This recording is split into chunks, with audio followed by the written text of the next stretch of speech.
Good day and welcome back to another DBZ Dokkan Battle video. In this video we're going to be taking a look at the power of the greatest rage and power Hacchan at 55% after his Extreme Z Awakening in DBZ Dokkan Battle. So this is the Hacchan from the World Tournament. He's a World Tournament summon character and honestly he's not bad. I will say overall he's pretty decent. I think ultimately when you look at characters like this, it's whether they are usable in certain instances, and I think Hacchan is definitely that. Attack of 100% when performing a super, damage reduction of 30% for one turn from his entry, key +3 attack of 180%, and guards all attacks for 5 turns after receiving an attack. Defense of plus 180% before he receives an attack 8 times in battle. Then he also gets defense of 20% up to 80% and damage reduction of 10% up to 40% for each attack received, which is pretty good. After he's received an attack 8 or more times in battle, then of course he also gains a support function plus additional support for a Goku unit. So DB Saga category characters get 20% attack and defense, an additional 20% for characters who belong or have Goku Youth, which is pretty good. And then of course plus 180% attack and defense if there's a Goku's family category ally attacking in the same turn. Now obviously just on passive alone, I think overall it's a pretty interesting one. Not going to say it's insane, not going to say it's bad. In fighters, Tough as Nails, Guidance to Dragon Ball's Incredible Adventure, Android Assault, Gentleman, and Sharing the Limit, whereas Links and Android's Bond of Friendship, DB Saga, and Exploding Rage are his categories. So the way his passive works, generally speaking, means he's quite strong early on defensively because he can very rapidly build up his attack, defense, and etc. And whilst retaining that additional defense bonus. Once he's received those attacks though, then everything kind of moves down or falls apart a little bit.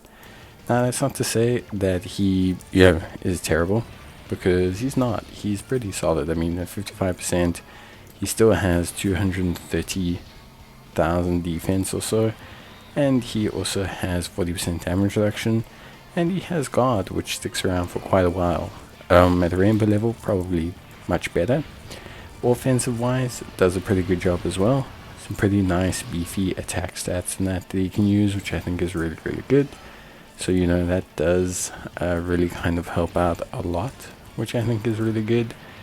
And yeah, I think offensively he can put out some pretty good damage. We're going to see 9 million here, solid.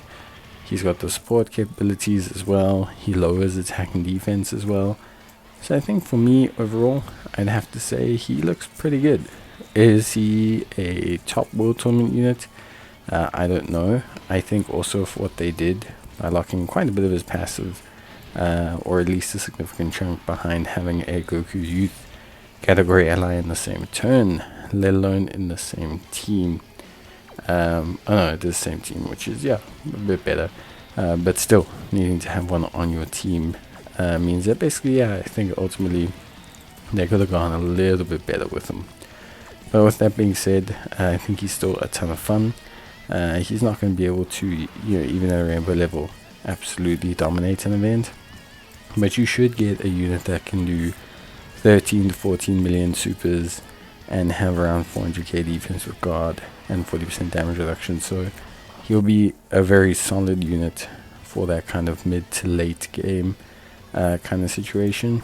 And there will just be a couple of events where you're going to feel like, okay, this guy definitely can't tank or whatever, but still ultimately at the end of the day, you'll feel pretty good with him, I think, at least from my side.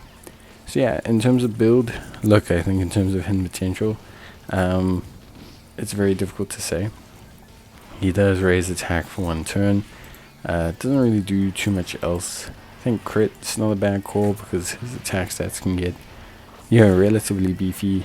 You could also technically give him the evasion, try and delay out that amount of times that he's been hit 8 times, but I think realistically you don't need to kind of go that route.